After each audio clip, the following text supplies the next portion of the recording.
Okay, so in lesson 3, we're going to look at solubility equilibrium.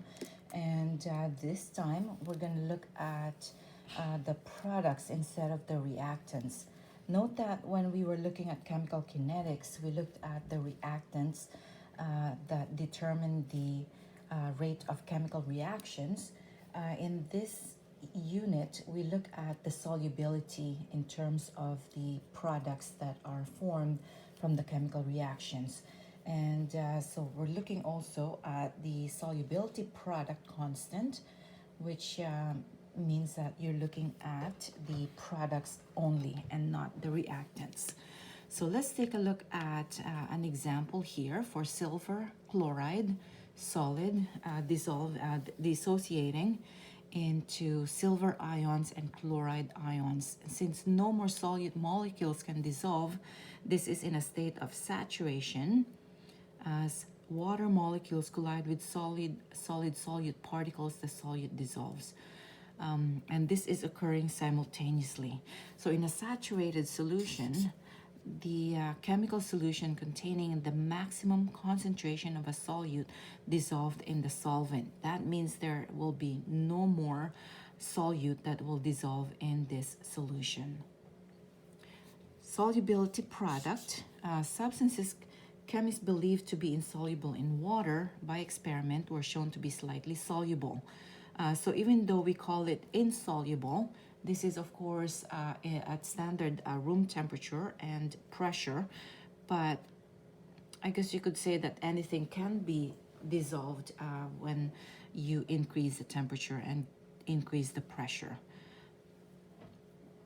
When you look at a slightly soluble ionic solid that is dissolved in water to form a saturated solution, let's take a look at a general equilibrium equation. So you have this product, solid, and dissolving in water into ions, and the small letters are the coefficients for the balanced chemical reaction. So we have to look at the stoichiometry all the time.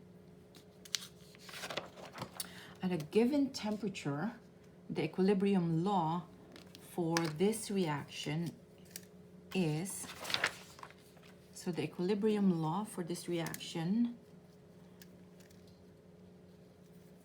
is the K equilibrium is called the new constant KSP. So I'm going to just write down the equilibrium constant here. So the equilibrium constant is actually going to be covered in details in our next unit in chemical equilibrium. But if you were to look at the equation here on page 20, you have the products forming these ions with the following stoichiometry. So the equilibrium constant for this will be A, the ion formed, to the power of the coefficient, whatever that is, and B, negative, to the power of the little b as a coefficient in front of the B. But in this unit, we're going to look at the solubility product constant. We call it KSP. And this is the equilibrium law for the dissolved compound and for the ions. Again, the coefficients are the ones that are the exponent. The KSP is the product of ion concentrations in a saturated solution. So we're looking again at a saturated solution where no more solute will dissolve in the given solution, in the solvent that we have. Let's take a look at example 1. So write the dissociation equation and expression for the solubility product constant for calcium hydroxide. So first, let's take a look at the equation. So as you know, calcium is a +2 and hydroxide is -1. So when you combine these two, you have the compound calcium hydroxide. And this is a solid to start with, and it's going to dissolve in the ions. So Ca +2 aqueous plus OH negative aqueous. Looking at stoichiometry, you notice that there are 2 hydroxide on the left, so we must put 2 in front of this hydroxide. So there's the balanced chemical equation. Now we're looking at the solubility product constant, which is KSP. So KSP are the reactants. So you look at the reactants and the stoichiometry as well, with the equation here being balanced. So the products, these are the reactants, and the products are what we're concerned with. And calcium has, there's only one of it, so we're leaving it as calcium +2. And this hydroxide here, that number 2 coefficient will become the exponent. So this is the KSP expression for calcium hydroxide. Let's take a look at Pb3PO4. So this is lead phosphate. And when you break down lead phosphate, this is S, solid. It will become, the 2 here came from lead, so this is Pb +2 aqueous plus phosphate, PO4. The 3 came from the phosphate ion, -3. Looking at the stoichiometry, you notice that you have 2 phosphate on the left side, the reactant side. So we must put 2 here, and the lead you have 3. So I have to put 3 here, and that makes the reaction balance. Looking at the charges as well, +6 and -6. So that is a balanced chemical equation. The KSP for this reaction is lead +2. Okay, that coefficient becomes the power, and a phosphate, the 2 becomes the exponent power there. So this is the solubility product expression for this reaction here. Okay, moving on to the next page. Now we're going to look at calculating KSP from ion concentration. So now we have the concentration of the ions, but we always start with writing the chemical equation and the balanced chemical equation. So we're looking at silver chloride. So I'm going to start by putting AgCl, silver chloride here, solid, and breaking down into silver ion, aqueous, plus chloride ion, aqueous. And this is going to be, this is already balanced. Now we look at the KSP expression here. KSP is silver ion times chloride ion, and that's it. Now we are given the concentration of the silver ion. So silver ion is this molars. So we have the silver ion here. And the concentration of chloride ion is also the same. And as you can see, the stoichiometry tells us that it is a 1-to-1, and so therefore the concentration must be equal. That also tells us that the concentration of silver chloride should also be equal to 1.3 times 10 to the -5, as they are all a ratio of 1-to-1. Okay, so what is the KSP of silver chloride? So this one is just a 1-to-1 ratio, so 1.3 times 10 to the -5, and another one. So when you calculate this, you can just actually square that on your calculator. So 1.3 exponent -5, and I'm just going to square it because it's multiplying it by itself. This gives you 1.69 times 10 to the -10 molars, or moles per liter. And so this is the KSP, actually molars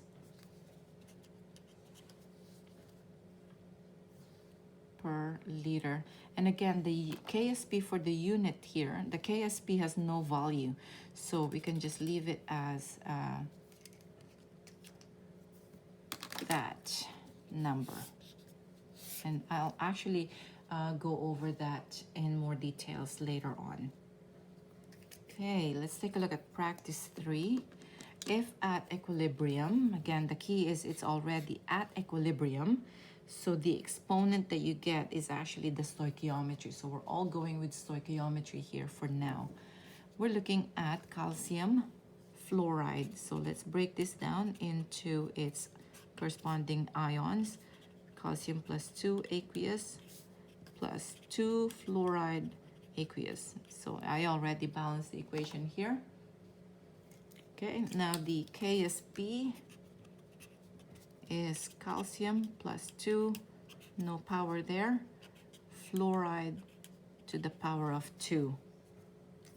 Now we have the concentration of calcium ion. Fluoride ion is double that, and as you can see from the stoichiometry, it's a 1 calcium for every 2 fluoride. So you can see that the concentration is doubled for fluoride. So we're looking for the KSP.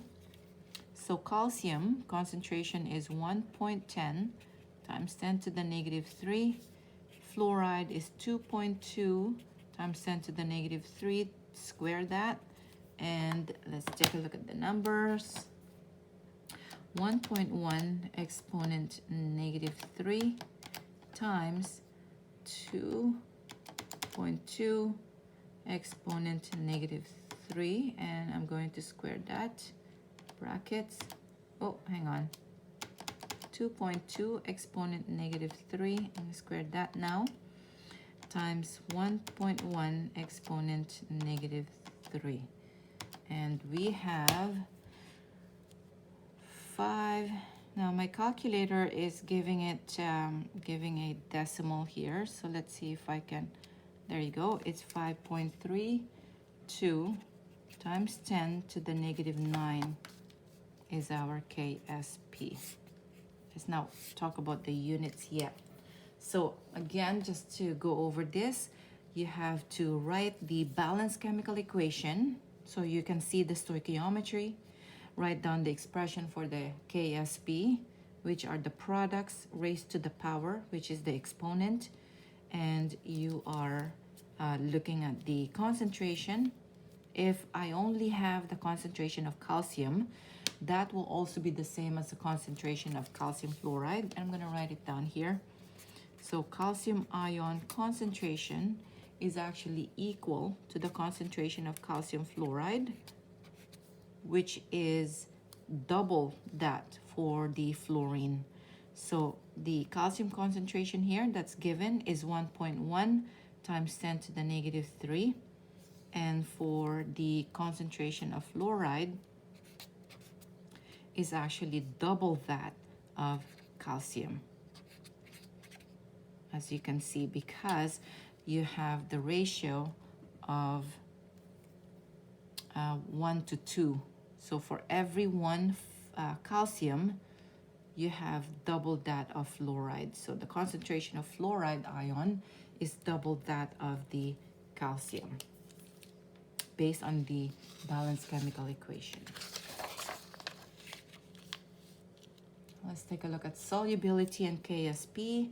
Solubility is a chemical property referring to the ability for a solute to dissolve in a solvent at a certain temperature. Again, you have to make sure that the KSP is measured at a certain temperature, because KSP is affected by temperature.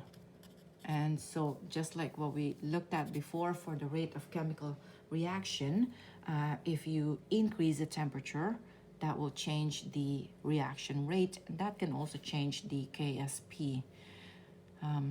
Solubility product constant is an equilibrium constant, has only one value for a given solid at a particular temperature. Again, as long as the temperature stays the same, the KSP will be constant for that given solid. When you change the temperature, you're also going to change the KSP.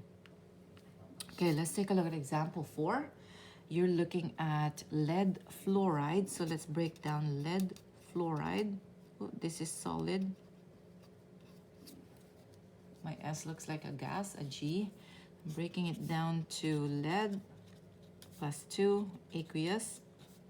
And you know that you have 2 fluoride on the left. So I'm going to right away put the 2 right there. And as you can see, the charge is also plus 2 and minus 2. Everything is balanced now. KSP is lead and fluoride to the power of 2. So we are measuring this in grams per liter. So what is the value of the solubility product constant? So we're looking at grams per liter. So we need to convert the grams per liter first into moles per liter. This is molarity. So let's take a look at lead fluoride. So lead fluoride here is 0.466 grams per liter for lead fluoride. Now we need to look at the periodic table here, and I don't have periodic table handy, so I'm gonna look it up. So lead is, what is the molecular weight for lead? It's heavy metal, and it tells you right there, lead is 207.2. lead right there. There's lead. Lead is right there. Okay, and you have one lead. Now you got 2 fluorine. It's a halogen. So fluorine is 18.99. Let's round it up to 19. And you got 2 of those, so times 2. So 19 times 2, this is 38 plus 207.2. So this is 245.2, rounding off. So there is gonna be, grams should be here. So 1 mole of lead fluoride has 245.2 grams. Okay, as you can see, the grams will cancel, and that will give you moles per liter. So I'm just gonna calculate this. So 0.466 divided by 245.2. And that gives you 1.9 times 10 to the negative 3 moles per liter. So now we know the concentration of lead fluoride. Looking at the stoichiometry, this is the concentration that we have. So lead fluoride concentration is 1.9 times 10 to the negative 3 molars. And the ratio is the same. It's 1:1 for lead fluoride. This is also the same as the lead ion because they are 1:1 according to our balanced chemical equation right there, 1:1. But for the fluoride concentration, it's gonna have to be double that because you have 2 fluoride ions. So times 2 is 3.8 times 10 to the negative 2 molars. So these are the concentration of the ions as well as the compound.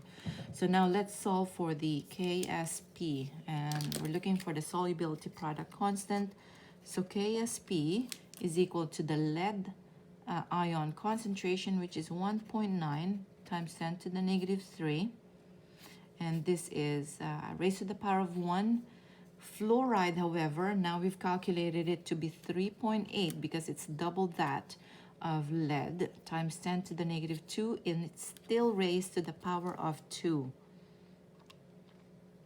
times 1.9 exponent negative 3, and we have 2.75 times 10 to the negative 8, and that is our KSP for lead fluoride. Okay, there we go.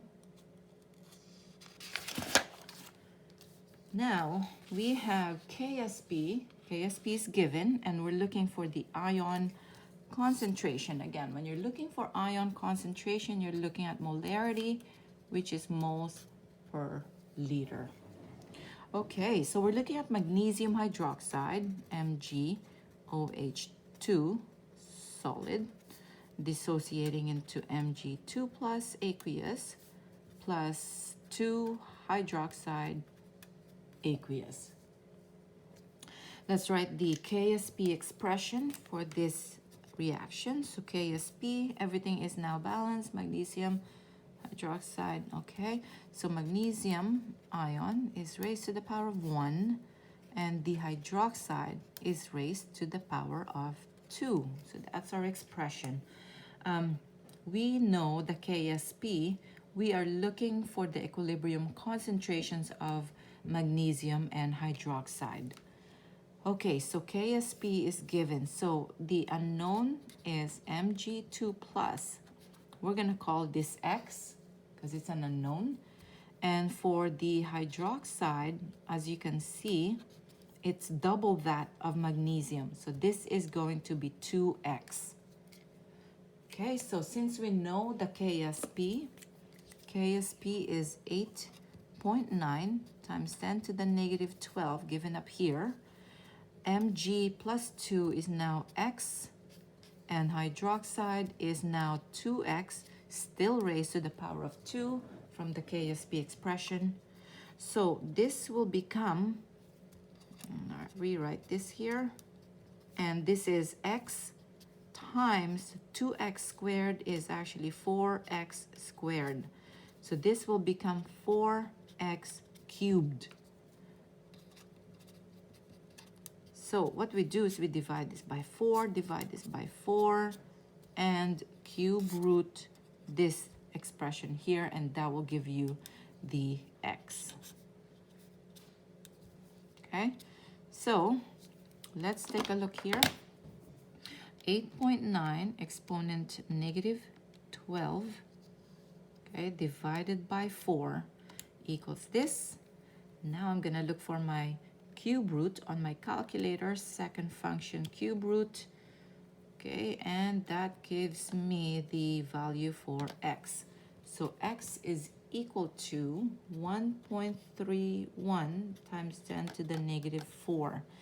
And this is already the concentration. This would be moles per liter or molars. X is gonna be magnesium. So this is the concentration for magnesium, whereas for hydroxide, it's gonna be double this.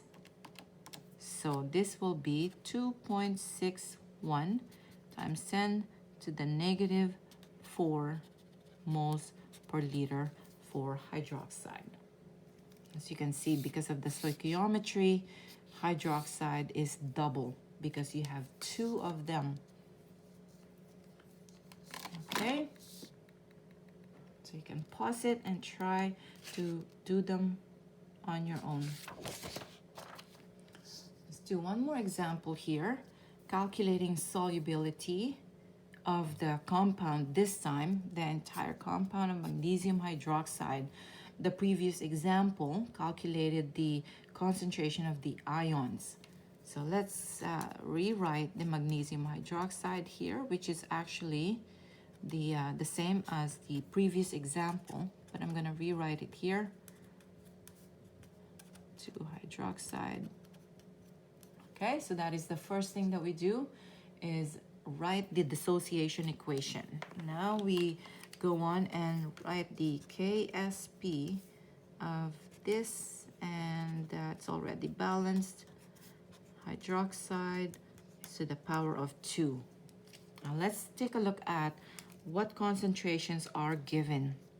It says here KSP is given, so KSP is the one that we know, and remember this is magnesium. We actually know the concentration of the ions as well. Oh yes, we know the concentration of the ions, so we're gonna look at previous page for this. So the previous example that we did, so the magnesium hydroxide, we already know that to be 1.31 times 10 to the negative 4 molars, and the hydroxide, we already know this to be 2.61 times 10 to the negative 4 molars from our previous calculation. What this question is asking is grams per liter, not moles per liter.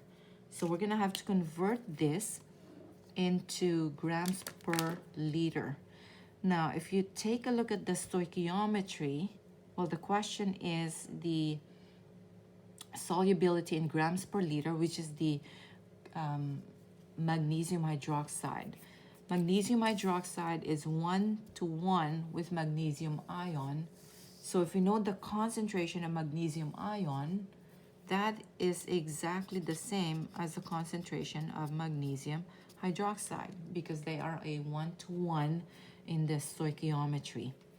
So what I'm going to do is I'm going to write the moles per liter. This is moles per liter of magnesium hydroxide. And I'm going to convert this into grams per liter. So at this point, it really is just a unit conversion. So I'm going to put here 1 mole of magnesium hydroxide, and I need to put how many grams is magnesium hydroxide in terms of the molecular weight.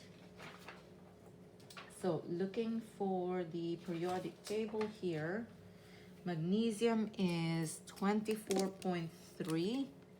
So magnesium is 24.3 grams. Oxygen, there are 2 of them. So this will be 16 times 2, which is 32. And hydrogen, you got 2 of them, so 2 there. So magnesium hydroxide has a total of 58.3 grams in 1 mole of magnesium hydroxide. So how do I know which one goes where? You can see that the moles get canceled and your final unit will become grams per liter of magnesium hydroxide. So let's calculate this, and you have 1.31 exponent -4 times 58.3, and you have, oh wait a sec, double check here, 1.31 exponent -4 times 58.3, and you have 7.64 times 10 to the -3 grams per liter of magnesium hydroxide. So this is the solubility of magnesium hydroxide in grams per liter. That's not the concentration. This is measured in grams per liter. And that brings us to the end of lesson 3. And just remember that KSP, the solubility product constant, deals with the products because you can have 2 solutions that are aqueous, meaning they are dissolved in water, but when you combine them, you can form a precipitate, and that solid is the solute in a solution, and that's what we're looking at here for the solubility product constant. So you're looking at the products only and not the reactants.